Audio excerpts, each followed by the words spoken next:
ಏನೋ ಈ ಒಂದು ರಾಜ್ಯಪಾಲರ ವಂದನಾ ನಿರ್ಣಯದ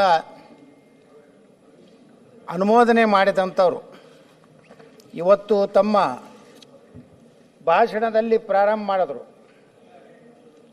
ಬಣ್ಣಣ್ಣವರು ಇದೊಂದು ಸಹಕಾರಿ ಒಕ್ಕೂಟ, ರಾಜ್ಯ ಮತ್ತು ಕೇಂದ್ರದ ನಡುವೆ ಒಂದು ಒಳ್ಳೆಯ ಸಂಬಂಧ ಇರಬೇಕು, ರಾಜಕೀಯವಾಗಿ ವಿಧಾನಸಭೆ ಲೋಕಸಭೆ ಹೊರಗಡೆ ನಮ್ಮ ಹೋರಾಟ ನಮ್ಮ ಸಂಘರ್ಷಗಳೇ ಇರಬೇಕು ವಿನಃ ಒಂದು ಸರ್ಕಾರ ಅಂದರೆ ಅದು ರಾಜ್ಯ ಸರ್ಕಾರ ಆಗಲಿ ಕೇಂದ್ರ ಸರ್ಕಾರ ಆಗಲಿ ಎರಡು ಕೆಲವೊಂದು ಸಮಸ್ಯೆಗಳಿದ್ದರೂ ಸಹ ಅದನ್ನು ಯಾವ ಮಟ್ಟದಲ್ಲಿ ಚರ್ಚೆ ಮಾಡಬೇಕು, ಯಾವ ಮಟ್ಟದಲ್ಲಿ ಅದನ್ನು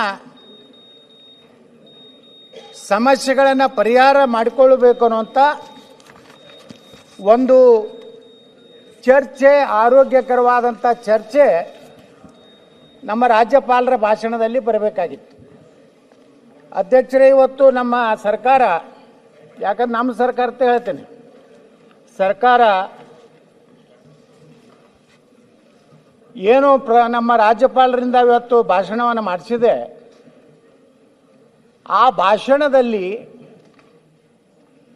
ನೇರವಾಗಿ ಕೇಂದ್ರ ಸರ್ಕಾರವನ್ನು ಟೀಕೆ ಮಾಡುವುದನ್ನು ಬಿಟ್ಟರೆ, ಗ್ಯಾರಂಟಿಗಳನ್ನು ಹೇಳಿದ್ದನ್ನೇ ಹೇಳ್ಕೊಂಡು ಹೋಗೋದು ಬಿಟ್ಟರೆ, ಈ ರಾಜ್ಯದಲ್ಲಿ ಒಂದು ಅಭಿವೃದ್ಧಿಯ ಸಂಕೇತಗಳನ್ನು ಕೊಡದೆ ಕೇವಲ ಒಂದು ರೀತಿಯ ಘರ್ಷಣೆಯ ಹಾದಿಯಲ್ಲಿ ರಾಜ್ಯ ಮತ್ತು ಕೇಂದ್ರ ಸರ್ಕಾರದ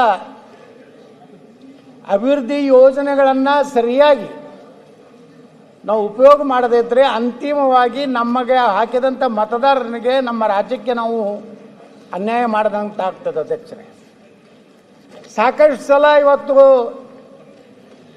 ಕೇಂದ್ರ ಸರ್ಕಾರ ಮಲತಾಯಿ ಧೋರಣೆ ಮಾಡ್ತಾ ಇದೆ. ಕೇಂದ್ರ ಸರ್ಕಾರ ನಮ್ಮ ಪಾಲಿನ ಹಣವನ್ನು ಕೊಡ್ತಾ ಇಲ್ಲ. ಕೇಂದ್ರ ಸರ್ಕಾರ ನಮ್ಮಿಂದ ತೆಗೆದುಕೊಂಡಂತಹ GST ಇರ್ಬೋದು, ಇನ್ಕಮ್ ಟ್ಯಾಕ್ಸ್, ಅದರ ಪ್ರಕಾರ ಹಣ ಕೊಡ್ತಾ ಇಲ್ಲ ಅನ್ನೋಂಥ ಆರೋಪವನ್ನು ಯಾವಾಗಲೂ ಆಡಳಿತ ಪಕ್ಷ ಕಾಂಗ್ರೆಸ್ ಪಕ್ಷ ಮಾಡ್ಕೊತ ಬಂದಿದೆ. ಒಂದು ಮಾಹಿತಿಯನ್ನು ನಾನು ಇವತ್ತು ಈ ಸದನಕ್ಕೆ ತಿಳಿಸಲಿಕ್ಕೆ ಬಯಸ್ತಾ ಇದ್ದೀನಿ. ಸನ್ಮಾನ್ಯ ಅಧ್ಯಕ್ಷರೇ, ಡಾಕ್ಟರ್ ಮನಮೋಹನ್ ಸಿಂಗ್ರ ಸರ್ಕಾರ 10 ವರ್ಷ ಇತ್ತು ದೇಶದಲ್ಲಿ. ಅದರ ನಂತರ ಸನ್ಮಾನ್ಯ ನರೇಂದ್ರ ಮೋದಿಯವರ ಸರ್ಕಾರ 2014ರಿಂದ 2024, ಈ ಎರಡೂ ಸರ್ಕಾರಗಳಲ್ಲಿ 10 ವರ್ಷದಲ್ಲಿ ಎಷ್ಟು ಕರ್ನಾಟಕಕ್ಕೆ ಹಣ ಬಂದಿದೆ. ಇವತ್ತು ಡಾಕ್ಟರ್ ಮನಮೋಹನ್ ಸಿಂಗ್ ಸರ್ಕಾರ ಇದ್ದಂಥ ಕಾಲದಲ್ಲಿ ತೆರಿಗೆ ಪಾಲು ಟ್ಯಾಕ್ಸ್ ಡಿವಲ್ಯೂಷನ್ ಬಂದಿದ್ದು 81,795 ಕೋಟಿ, ಗ್ರಾಂಟ್ಸ್ ಇನ್ ಏಡ್ 60,779 ಕೋಟಿ. ಅಂದರೆ ಅಧ್ಯಕ್ಷರೇ, 10 ವರ್ಷ ಮನಮೋಹನ್ ಸಿಂಗ್ ಸರ್ಕಾರದಲ್ಲಿ 1,42,574 ಕೋಟಿ ರೂಪಾಯಿ ಬಂದಿದೆ. ಅದೇ ನರೇಂದ್ರ ಮೋದಿಯವರ ಸರ್ಕಾರದಲ್ಲಿ 2014ರಿಂದ 2024ರವರೆಗೆ ನಮ್ಮ ರಾಜ್ಯಕ್ಕೆ ತೆರಿಗೆ ಪಾಲು 2,93,000 ಕೋಟಿ ರೂಪಾಯಿ. ಅಂದರೆ UPA ಸರ್ಕಾರದಲ್ಲಿ ಬರಬೇಕಾದಂಥ ಹಣಕ್ಕಿಂತ ಸುಮಾರು 258% ನರೇಂದ್ರ ಮೋದಿಯವರು ಕರ್ನಾಟಕಕ್ಕೆ ಇವತ್ತು ಅನುದಾನವನ್ನು ಕೊಟ್ಟಿದ್ದಾರೆ. ಏನು ಗ್ರಾಂಟ್ಸ್ ಇನ್ ಏಡದಲ್ಲಿ ಸುಮಾರು 2,26,000 ಕೋಟಿ